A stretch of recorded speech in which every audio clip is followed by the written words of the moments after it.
Hello and welcome back to the SME Corporate Governance Bootcamp, and today we're going to tackle the third topic in our series of video blogs, and this one is all centered on the idea of a corporate business plan. Clearly, in the current environment, no business plan has survived intact because of the upheaval in the business environment, both internally and externally. And for those who have a business plan, it's imperative to redraft it. And for those who do not, it is an opportunity to really put in place a business plan that's going to drive your business towards success, especially in the new environment. Often it's said to me that entrepreneurs dislike having a fixed business plan because it stifles their opportunities for free operations and to be creative. But at the same time, it's very clear that if you don't have a plan, it's very difficult for you to keep your team alongside you, and it's very difficult to stay focused on a clear set of objectives. So this is why I believe a business plan should be a balance between having in place a structured plan and allowing a certain amount of entrepreneurship to go with it, and hence the idea of planned entrepreneurship. At the end of the day, the business plan gives life to your corporate vision. It brings everyone along with you, and it drives the performance and the accountability in the organization. And if we're learning anything from the current environment, that is critical for future success. Now, once again, just to restate the rules of the game with these video blogs, we are talking mainly towards small and medium-sized enterprises, typically who have 5 or more employees. Unlike the majority of discussions around corporate governance, we're not focusing on compliance. Instead, we are focusing on practical steps that you can take to drive your business forward. In addition, it's really important to adopt a mindset to operate like the big organizations. And in that way, you can take the best of the things that they do and you can apply them to your business, whatever the scale. So think and act big, just like the large corporations. For SME owners, especially these current days, and always, the buck stops with them. And so this is personal. And unlike large corporations where CEOs are typically stewarding the shareholder funds and not their own money, we all understand that for SMEs, this is personal, and your future success and that of your family and other aspects is all tied up in the business. We'll be repeating various themes throughout this series of video blogs, what I call governance riffs, and that's just simply a music analogy to repeat often and as every opportunity we can wise words or insights that I hope will become part of the normal language that you use in your everyday operations. Also to say that this is an important point where every business can be improved, and even no matter how well you're operating, there must be and there are areas of your business that can be improved, and you will get the most from these video blogs if you adopt that mindset. And lastly, to say we're not operating on fancy presentations here or slides, etc. It's just about the practical steps and getting the point across as quickly as we can. So turning firstly to the business plan and to put it in some sort of context. Earlier in the video blogs, we talked about developing the vision statement for the business, where the 3 to 5 year perspective on the business is formalized in a 2-page document, and that becomes the constitution for all the major decisions in the business. And that ownership vision needs then to be cascaded and communicated as far as possible, bearing in mind there may be parts of it you want to keep confidential, but the majority of it needs to be cascaded and communicated. Because at the end of the day, if you don't tell people where you're going, it's going to be very difficult for them to follow you. So there are three major branches to this communication and cascade. The first is to the board, and the board is there as the link between the ownership and the management in the business.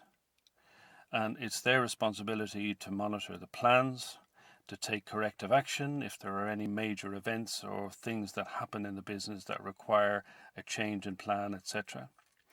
And they will authorize the allocation of resources, be those people or money or loans or any other sources of investment that's required to carry out the plan.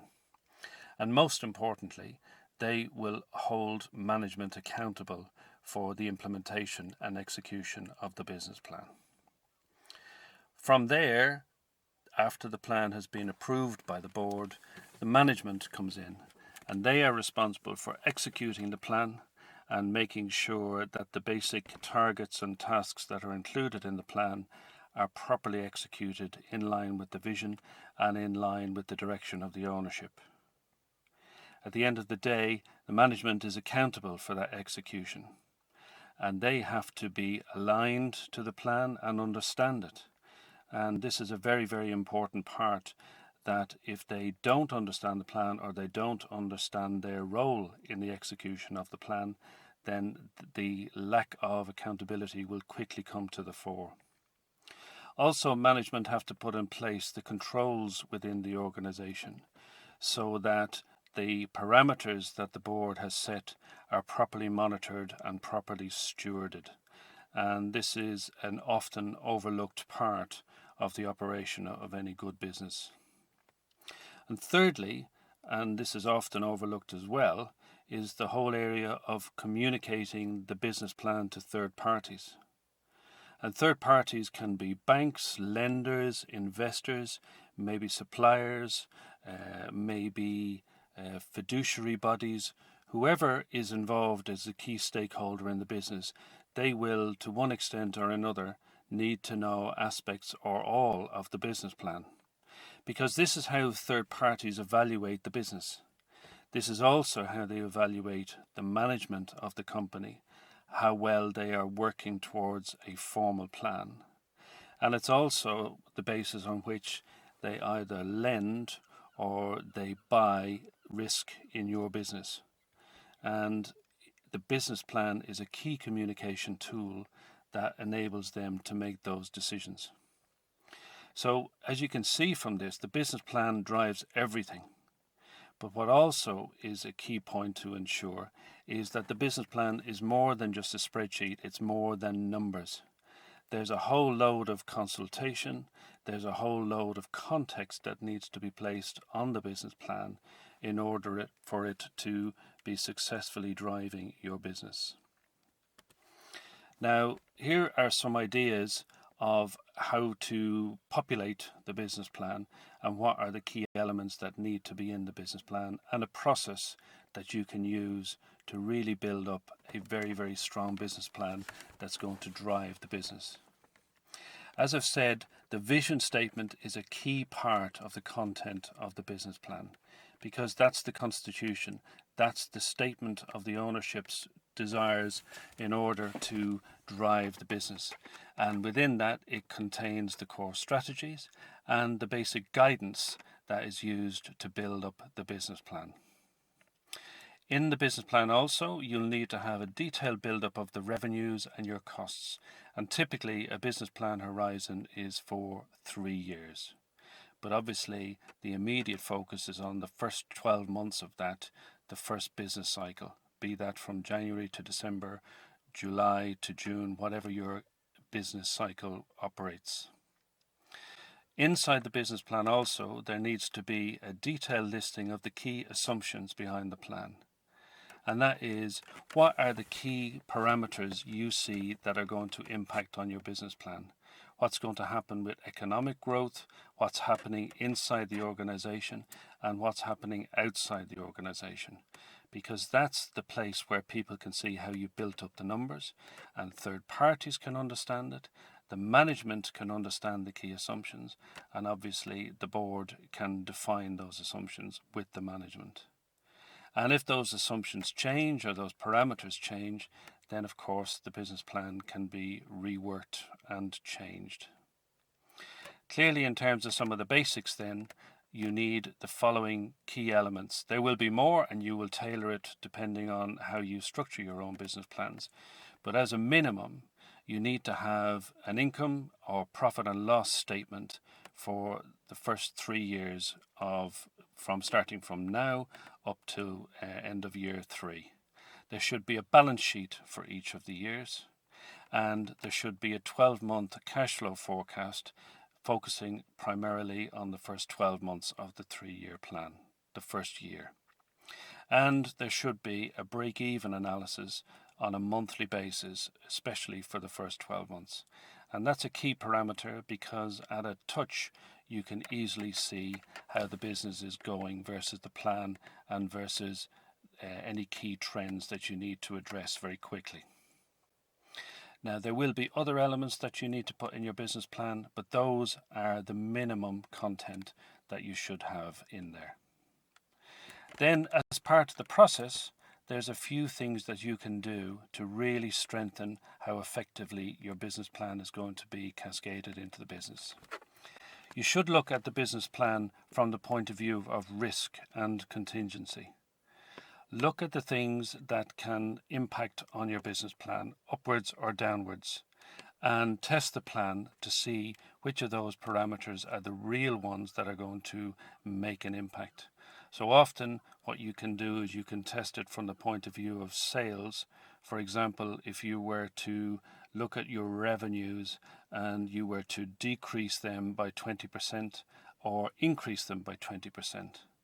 You can look at your costs in the same way, and you can use that to test the plan and to see what would be the outcome on profit and loss, on the balance sheet, on cash flow, depending on how those things might happen. And a risk might be that you could lose some of the senior management. A risk might be that you could lose a key account, or similar risks that you can tailor for your own particular business. The second stream that you can do in terms of the process is to challenge the plan.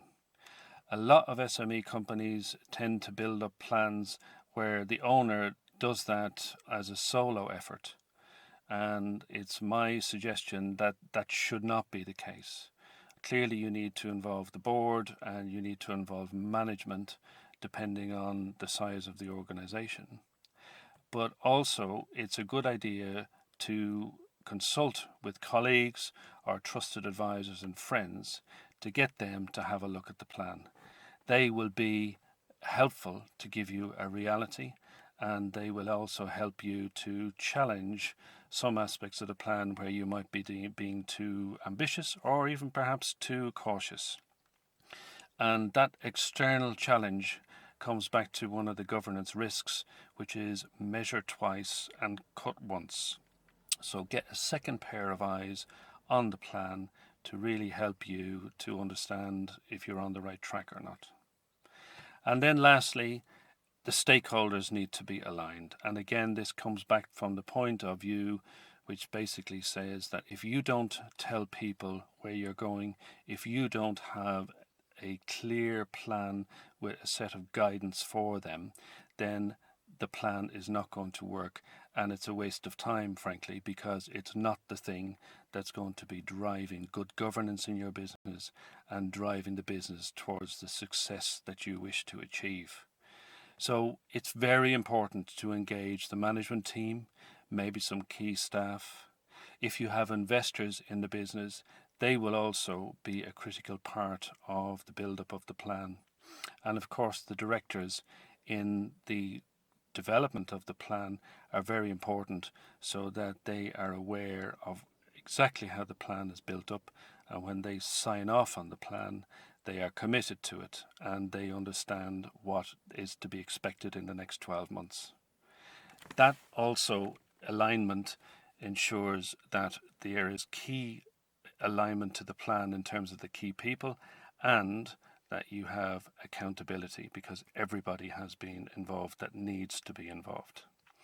And again, I would just summarize this where a business plan is a series of projections. It gives the logic behind the projections, and it's a series of numbers. If you only have the numbers, then it's not a plan. If you only have projections, then it's not a plan. If you only have logic, it's not a plan. You need those three elements: projections, the logic behind it, and the numbers. Now, on a monthly basis, you can monitor the implementation of the plan as you would in all good businesses. Here is just an example of a template that you can use. It's based on the idea of a traffic light system, where green, you are on track, and amber, you're close to being on track, and red, you're off target. And it's just simply a structured way looking across the 12 months of the year and looking down across the key parameters you've set in the business plan. And just on a monthly basis, in the monthly reporting cycle, you can identify very quickly if you're on track or if you're off target. And just some examples of these are health and safety, and this is often a forgotten aspect of a business plan, where you are planning to operate safely and to ensure everyone goes home safe every day.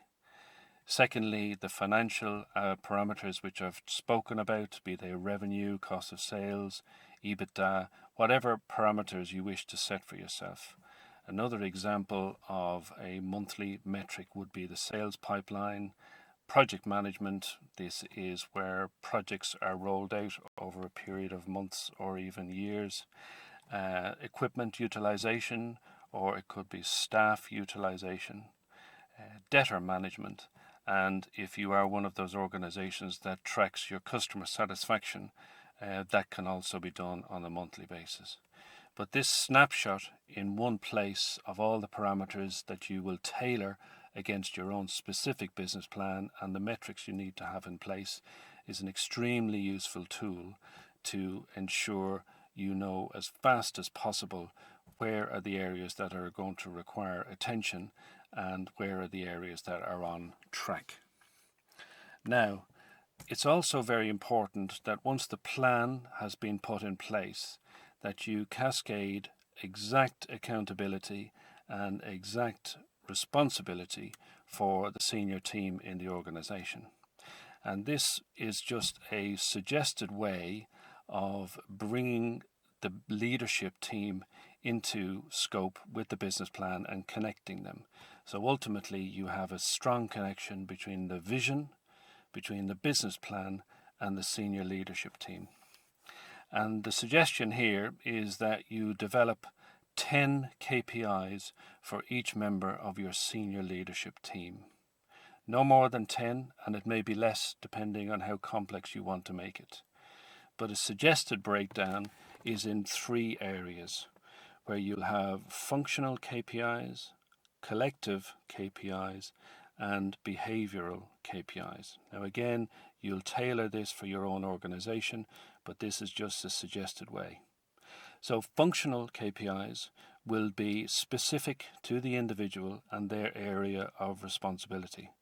So the manufacturing manager will have 5 specific targets that he is individually accounted for in the business plan, and he'll be able to connect exactly his individual plan, his individual accountabilities to the business plan.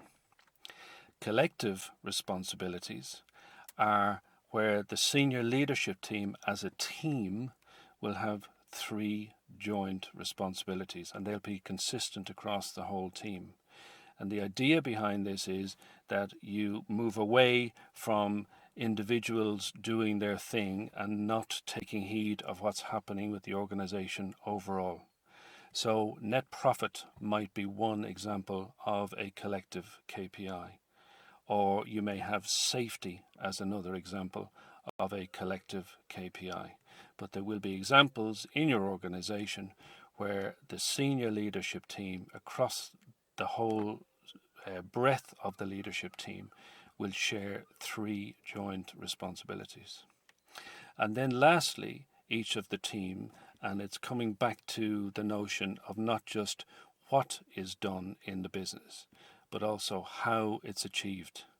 Because if the behaviors of the senior leadership team are not aligned to the overall behaviors you want to see in the organization, or are not sending the right message down into the organization, then that's going to be a disconnect.